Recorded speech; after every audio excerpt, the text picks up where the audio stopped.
Nous accueillons aujourd'hui Madame Sana Fadel, ingénieure du son et présentatrice de télévision, entre autres, qui va partager avec nous quelques conseils par rapport à son secteur d'activité. Bonjour Madame Sana Fadel et merci de répondre à nos questions. Tout d'abord, pourriez-vous vous présenter ? Sana Fadel, je suis ingénieure du son, présentatrice d'événements et de télévision et directrice du studio 432 Audio. Alors pourquoi avez-vous choisi ce domaine Madame Fadel et particulièrement ce métier d'ingénieur du son ? Mon histoire avec ce domaine et spécialement ce métier d'ingénieur du son a commencé à l'âge de 10 ans. C'était mon premier passage télé et mon premier contact avec un ingénieur du son qui est venu m'équiper en micro-cravate, je me rappelle très bien. Et c'était probablement le coup de foudre avec ce métier sans que j'y pense sérieusement. C'est vrai qu'avant la formation, j'avais plus envie d'exercer dans le monde de la musique, vu que j'ai commencé à jouer du piano à l'âge de 8 ans environ. Mais j'ai découvert plus tard de différents métiers du son et plus spécialement les métiers du cinéma.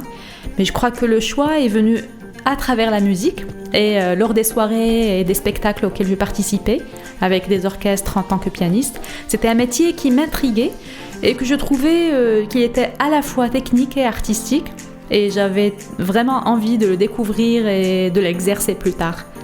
Très bien. Alors, quelle formation académique avez-vous suivie avant d'exercer ce métier ? Je suis lauréate de l'ESSAV Marrakech, l'école supérieure des arts visuels. Je fais partie de la première promotion de cette école. J'ai eu ma licence en 2009 et j'y suis revenue plus tard pour faire un master en filière son. Pourriez-vous nous dire en quoi consiste votre travail au quotidien ? Ça dépend de quel métier exactement on parle. Le métier que j'exerce depuis 15 ans, qui est ingénieur du son cinéma, il s'agit d'assurer l'enregistrement du son direct d'un film, les dialogues, les ambiances, tous les sons du plateau.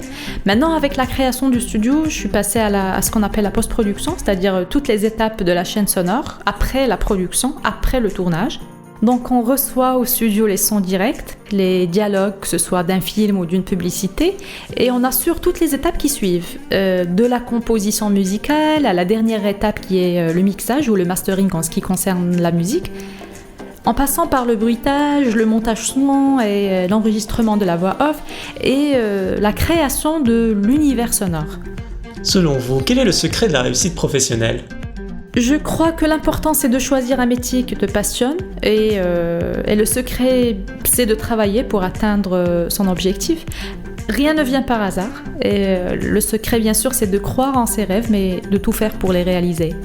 Pour finir, Madame Sana Fadel, pourriez-vous nous dire quelles compétences sont nécessaires pour réussir dans ce métier d'ingénieur du son ? Il y a toute une liste de compétences requises pour être un bon ingénieur du son, mais je dirais d'abord il faut être passionné, précis dans son travail et responsable, savoir travailler en équipe, avoir une bonne oreille, très important. Quoi d'autre ? Savoir prendre les bonnes décisions au bon moment, être à jour et s'informer régulièrement des nouvelles pratiques professionnelles, être créatif et surtout pour le travail en post-production. Merci d'avoir répondu à nos questions, Madame Sana Fadel, ingénieure du son, présentatrice d'événements et de télévision et directrice du studio 432 Audio. Merci à vous et très bon courage. Chers auditeurs, nous vous donnons rendez-vous pour d'autres podcasts très prochainement. Vous pouvez retrouver plus de contenu à travers notre application Skillsay ou via notre site internet skillsay.pro. À bientôt!